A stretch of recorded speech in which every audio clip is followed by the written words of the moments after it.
দিদি আপনার নাম? শ্রেষ্ঠা ব্যানার্জি। কোত্থেকে এসছেন? আমি কলকাতা। আজকে রেমন ঘূর্ণিঝড় আসার আশঙ্কা রয়েছে, দীঘায় জলোচ্ছ্বাস, কি বলবেন? কি ভালো লাগছে, এরকম একটা এক্সপিরিয়েন্স করছি, কিন্তু তার সাথে সাথে একটু চিন্তারও বিষয়, যেহেতু অনেক মানুষ এমন আছেন যারা ক্ষতিগ্রস্ত হন। আমরা যেহেতু শহরে থাকি অতটা এফেক্ট না পেলেও যারা গ্রামে গঞ্জে থাকে বা এরকম এফেক্টেড এরিয়ায় যারা, তাদের জন্য একটু চিন্তা হয় আর কি। জল একদম গাড়োয়াল টপকে ঢেউগুলো পড়ছে, কেমন লাগছে? প্রথম দেখলেন এরকম দৃশ্য? Experience first time.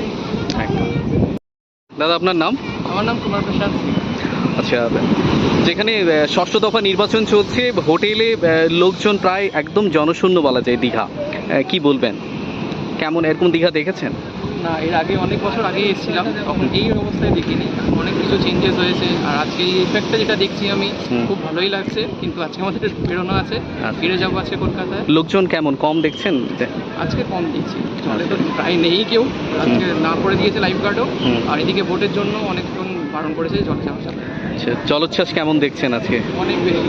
এই 3 দিনটা আগেও থেকেছি, এরকম জল এতটা উপরে দেখিনি। আজকে তো রাস্তা অব্দি জল আসছে। আচ্ছা, তো খুব ভালোই লাগছে।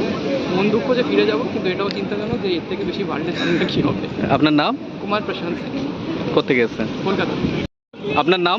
সৌমেন পাল, কোত্থেকে এসছেন? তারকেশ্বর থেকে। আজকে প্রবল জলোচ্ছ্বাস, একদিকে ঘূর্ণিঝড়ের আশঙ্কা রয়েছে, কি দেখছেন? ঘূর্ণিঝড়ের আশঙ্কা বলতে, দীঘায় আমরা বরাবর এমনি স্নান টান করতেই আসা হয় আউটিংয়ের জন্য। যেহেতু স্কুল ছুটি, সেহেতু পরিবার নিয়ে বেরিয়ে পড়েছিলাম।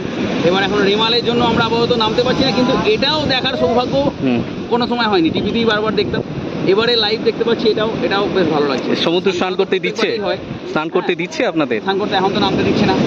হ্যাঁ, এখন তো রেড অ্যালার্ট আছে, এখন নামতে দিচ্ছে না আপাতত। তাই আমরা মন খারাপ নিয়েই বসে আছি, কিন্তু এইটা দেখেও আবার বেশ ভালো লাগছে। আমার সাথে আপনাকে পেয়ে গেলাম, তো আরও ভালো লাগছে।